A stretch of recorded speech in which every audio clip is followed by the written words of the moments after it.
that? We that. Official Street Radio. Who that? We that. Official Street Radio. Who that? We that. Official Street Yo, Radio. I'm in Philly right now. It's Mickey Factz. Want to give a big shout out to Big O, DJ NoPhrillz, Benja Styles. We in here, we enjoying life, we young, showing love. Mickey Factz, man. Keep it locked, man. Yeah, it's your man, DJ NoPhrillz, the Maybach of this mixtape-ish, the Rolls Royce of this radio-ish. I'm effing top of line, and this is my bro. You know what it is, your boy Big O, a.k.a. the biggest, the baddest, the meanest, the maddest, the no trap apparatus, the most stick-up status in the cactus, a.k.a. 100,000 pounds, a.k.a. Puff Fatty, a.k.a. Hunch Pick a Dollar, a.k.a. Samuel Snacks, a.k.a. Ludacrisco, and we are here with my mans and them. Mickey Factz. You know what I'm saying? Listen, just let y'all know it's officialstreetradio.com, UE Radio, Benja Styles, you know what I mean? Shout out my brother. Heatholders, this is official, man. Look, we got a big star on Official Street Radio right now, my man Mickey Factz. Real quick, tell him, please, how did you get the name? Oh, I got the name Mickey Factz from Natural Born Killers. For all you Woody Harrelson fans out there, Patricia Arquette fans, the story's about Mickey and Mallory. And I took the name Mickey, you know what I'm saying, because he loved Mallory, and I kind of wanted Mallory to be my hip-hop, you know what I'm saying? Okay. So I took the name Mickey, you know what I'm saying, and then Factz is all I talk about. And the Z at the end is, you know, me being stylish. So you said Mickey is music, so you be boo loving with music. Well, Mallory's more music because, you know, Mickey loved Mallory, and he would have died from Mallory. So you would die for your music and right, same thing, you know what I'm saying? Shit. It's a very strong love for it, you know. So Okay. my first question for you is, when you first got to Philly, Right. you know Philly is known for the pretzels and the cheesesteaks. Your first focus on a cheesesteak, what was your first thought of a Philadelphia cheesesteak? When I got out here last year, I had my first Philly cheesesteak, and it was kind of good. It was kind of good. I'm not gonna say I had better, because I don't really remember anything other than that. You know what I'm saying? That was my first time really getting a cheesesteak. I was like, oh, this is pretty good. As far as pretzels go, I don't know. I didn't know that you guys were known for pretzels too. We do that. I just thought you guys were known for the cheesesteaks and the hardcore rap. There's a rumor out there that at one time Jay-Z was trying to sign you, and you Right. said, no, Jay.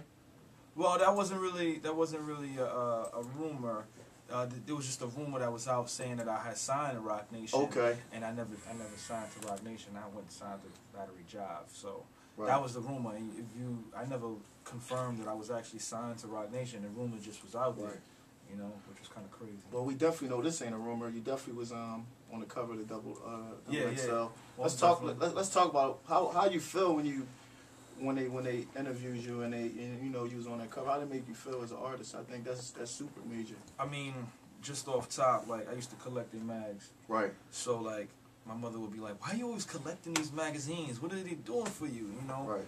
And I didn't have no answer for her. And then I came home one day like, yo, look, I'm on the cover of Double XL, and it's something crazy to read a magazine, to be on the cover of a magazine Right. that you read for so many years, you know, and it was like an eye-opening experience. It was an experience that I could never ever like live up to, you know what I'm saying, again, because it was just like my first actual cover, like, you know what I'm saying? Right. So let me ask you a question. Since then, since you've been in Double XL, what kind of changes have you seen in your career? Like more shows, more radio appearances, even like chicks that wasn't calling you. Like, tell us some stories. Like now your phone blowing up. Tell us, because I know how that is though. So talk about it. I mean, at the time I was unsigned, so every label was calling me like, Right. you know, what are your plans? You Okay. know, ex-girlfriends was calling. New girls was hitting me up on MySpace, Facebook. You know, wasn't on Twitter at that time, but everybody was just bugging. You know what I'm saying? And you know, people wanted me on their radio shows. Artists wanted to do records. You know, Right. it's what happens when you are in the spotlight, which means eyes on you for that specific time. Okay. So everybody wants to kind of gravitate towards that spotlight shine. You know. Well, something other than the Double XL freshman list, you know, some of the music you've done, like when Phil's talked about I guess the sex meter going up, Right. and you know, chicks hollering at you. How was the phone calls and the situation going once you did the Honda commercial? Oh, I had to change my phone number. I really had to change my phone number because when I did the first Honda commercial, it was just like, whoa. And I think when it first aired, it aired during a hip hop award show. Or it aired during an award show. And yo, my phone went crazy. Like people I ain't speak to in years. All of a sudden cousins are popping up like, oh, I'm your cousin? Oh no. very next day I changed my phone number. Right. So how did that all, come about? Because at that time, you still were an unsigned artist, right? Right. You know, Honda had interviewed a whole bunch of artists at that time. They interviewed Cudi, B.O.B., it was some guys who had Maybachs that tried out for that position, and you know, they wanted somebody who resonated towards quality and quantity. You know what I'm saying? Somebody who knew how to spend his money well. Somebody who just didn't go out and splurge and talk about crazy things. And they felt like, you know, I was the perfect artist to kind of do it, and it made sense. You know, and I think a lot of people who saw it opened their eyes up to Mickey Factz. There's still people who just be like, oh, that's the guy from the Honda commercials. But then when they find out that I actually can rap and I actually know my hip-hop history and things like that, they just understand that it was just a tactic to kind of get people to see who I was. Right. Yo, man, listen, not to interrupt the interview, but we got somebody, we got a special DJ that supports you and plays your music all the time. You know what I'm saying? My man, Benja Styles. Come on, Benja. What's up, man? How you feeling, man? Come on, man. He's part of the team. Welcome to You know what I'm saying? 2008, you had a mixtape called The Leak Volume 1. Yes. Where for 17 weeks, you released a new song. Yeah. One of the main songs was I'm Sean, right? Right. And it was basically your views of Sean Bell. Yes. Let us know a little bit about that specific song as well as that mixtape. Oh, okay. Well, as far as the song goes, at the time, Sean Bell was a unarmed black man who got shot at 50 times in New York City by 3 undercover cops. And, you know, it just seems like in the hip-hop community, especially in New York City, it just seems like a lot of the artists like to I won't say like take advantage, but they like to kind of voice their opinions on a specific situation, and sometimes it's done in taste and sometimes it's done like, you know, in untaste. You know, untaste is not a word, but they just do it to do it. You know what I'm saying? When I heard a lot of the records that were being done about Sean Bell, I kind of felt a certain way. I didn't feel like it was being represented in the right light. So I wanted to kind of get in the shoes of Sean Bell and tell his story from his point of view. And I think the artistic side of me kind of went there. And I don't know if, you know, it might have ruffled some feathers within their family, but from what I know, they really appreciated and loved the song because it wasn't me trying to gain any success off of his death. I wanted people to understand that I'm Sean, you're Sean, you're Sean. Like anybody is Sean, you know, no matter of color, race, or whatever, because, you know, the cops at any time they can just let off, you know. And it was a part of my Leak series, which I put out a song out. Well, here in Philadelphia, we got a situation. It's called a movement. It's called PSP, Philly Support Philly. That's when the DJs, the artists, and everybody work together. It's definitely popping in Philly, and the PSP is working. Do y'all have a similar situation in New York where all the artists and DJs work on the same page, and it's easy for you to make a call and you can do a joint with another artist? Or we're trying to create something like that with the Black Apple movement, which is a movement that I helped start. Which is unifying New York artists to kind of come together and create opportunities to reach out and be bigger in either the blogosphere or in the music, you know, aspect. We also take in guys who come from different cities, because, you know, you can make it in New York, you can make it anywhere. So if you're from like St. Louis and you come to New York, you know, you're basically not from New York, but you're kind of achieving your dreams in New York. So if you want to be a part of the Black Apple movement, we would definitely help you out and take you to the next level. You know what I'm saying? Okay. And that's something that, you know, we definitely. What's next? Like, as far as with this music, like, you know. Well, I just put the mixtape out. Exactly. It's called I'm Better Than You. You can go get that on MickeyFactz.com, XXL.com. And we had a song on there called We Young. It's featuring Kim, one of my homies, and it's sampling Luke Doodle Brown. Yeah. And I think it's a really dope street yet club record that people could like dance to and rap along to, but then, you know, still have the girls feel like they're a part of it as well. I have another record with Marsha Ambrosia called We Do This For The Culture that's coming out in January, and it's basically focusing on, you know, the culture of hip-hop and celebrating, and, you know, that's basically the theme of my album, The Achievement. You know, everything the achievement is basically about the celebratory moment of life.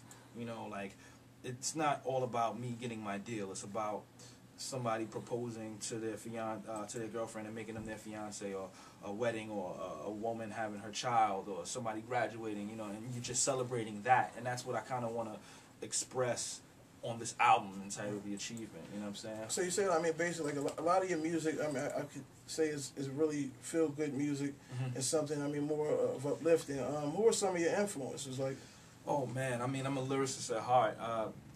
My influences range from Michael Jackson to James Brown to Big Pun, Big Punisher, Biggie Smalls, Big L. I listen to Kane. I listen to so many of the rappers that knew how to rap and yet knew how to have fun. Like if you look at Big Daddy Kane clips, he was dancing, but you didn't want to battle him at all because he will destroy you. You know what I'm saying? And I think that's what's missing in hip hop. You know, for some reason something changed where people stopped smiling in the camera. You know what I'm saying? People stop having fun, enjoying a good night, being with women. You know what I'm saying? Everybody wants to just be so, so mean, and I think it's starting to change. You know, with the newer, younger generation. So when you said something about like dancing and with Kane and not wanting to, like you looked at me a little bit like you want to battle me, like. Nah, I don't want to battle you, man. I don't want to.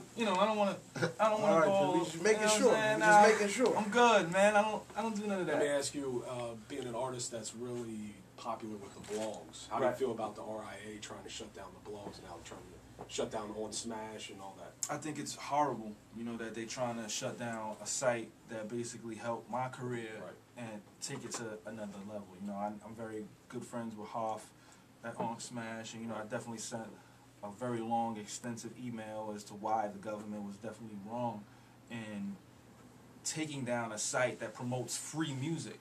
Like, it's not promoting music that's out to sell, and most times the music is coming from the artist or the label. So it's not like they're going and hacking from the label's computer and then putting up unsolicited music. So how much of your career do you think you owe to the blogs, to the websites? Oh man, I owe my whole career to the blogs, and I make it known all the time. Nobody would know who Mickey Factz is if I didn't start off on the blogs. The thing is, a lot of guys fail to realize I started off on the internet. In 2006, I was dying for DJs to host my tape. They wanted $2,000, $3,000, $4,000, $5,000 to host a tape. And I was working at a law firm. I didn't have no money. Best thing to do is go on a site that nobody knows about, MySpace, and gain a fan base using my friends' network and my network. And that's how everything just started starting. And then I started noticing there were blogs that were posting up music, sent my music there, and that was It started taking off. It just started taking off. So I owe my whole career to the internet. Before we wrap this interview up, anything you want your fans to know? Any advice? Any Twitters? Any? Oh yeah. Definitely. I tell everybody to follow their heart, and be a leader. And if you can't be a leader, to follow your heart. You gotta make sure you want to do what you want to do every single day. Follow your dreams. Hit me up on Twitter, twitter.com/Mickey Factz, MickeyFactz. Check me out on Facebook, facebook.com/official Mickey Factz. Download the mixtape, I'm Better Than You, MickeyFactz.com. You know what I'm saying? Also, check out the 2 videos, Skyscraper and Legend, that's out right now from the mixtape, I'm Better Than You. We got the single We Young popping. Make sure you guys go check that out. And be on the lookout for the achievement. It's dropping next year. It's going to be very uplifting. Music that we can all vibe to and show love to. Right? You know what I'm saying? Man. You got it first here, FishStreetRadio.com. Oh, you heard it first. It's your man DJ NoPhrillz. Big O. It's Benja Mickey. Styles. You know what I'm saying? Once again, it's FishStreetRadio.com. It's official. Major shout out to Heatholders. They hold it down in Philly and around the world. Shout out to Brock, the whole Heatholder staff. The General Brock, 608 South 5th Street, Raw. You know what I'm saying? You never know who might come through. Mickey Factz, you might see Jay-Z. You might see Benja Styles. You might see OC. You might see me. But it's all official. FishStreetRadio.com. The question is, not why, but why not? And now you know, and knowing is half the battle. Let it play. I got you. G.I. Joe. I was going to say